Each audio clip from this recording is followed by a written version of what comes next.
जय महाराष्ट्र. नमस्कार. घरोघरी मातीच्या चुली या मालिकेच्या पुढील भागामध्ये जबरदस्त असा ट्विस्ट आपल्या समोर आलेला आहे. ऋषिकेशला मास्कमॅन मागील खरा चेहरा हा लक्षात आलेला आहे आणि आता तो पुढील काय पाऊल उचलणार हे बघणे खूपच इंटरेस्टिंग ठरणार आहे. तर यामध्ये जानकी आणि ऋषिकेश बाबाकडे जातात तेव्हा बाबा त्यांना सांगतात की तुझा शत्रू तुझ्या भूतकाळातून आलेला आहे.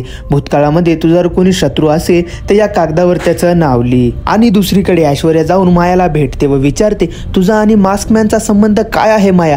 यावर माया उत्तर देते संबंध माझा नाही तर जानकीचा संबंध आहे. हे ऐकताच ऐश्वर्याच्या चेहऱ्यावरचे हावभाव चेंज होतात व तिला प्रश्न पडू लागतात की मास्कमॅन आणि जानकी यांचं काय संबंध असेल. आणि इकडे बाबा जानकीला म्हणतात की भूतकाळात तू कुणाला दुखवलंय का, कुणाच्या भावना तू मोडलेल्या आहेस का व असं काही झालं असेल जे की तुला अजून देखील सतवत आहे. व जानकी डोळे मिटते व तिच्या समोर लग्नाचे काही दृश्य दिसतात. मंगळसूत्र, लग्न असे काहीतरी दृश्य तिला दिसतात व कागदावर अशा प्रकारे काहीतरी ती बनवते.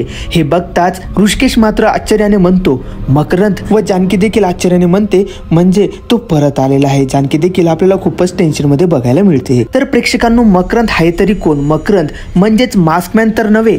मास्कमॅन मागील चेहरा आता हळूहळू समोर यायला लागलेला आहे. तर मालिकेमध्ये पुढे काय होणार हे बघायला खूपच मजा येणार आहे. तर बघत राहा आणि अशाच न्यूजसाठी आपल्या चॅनलला आवर्जून सबस्क्राईब करायला विसरू नका.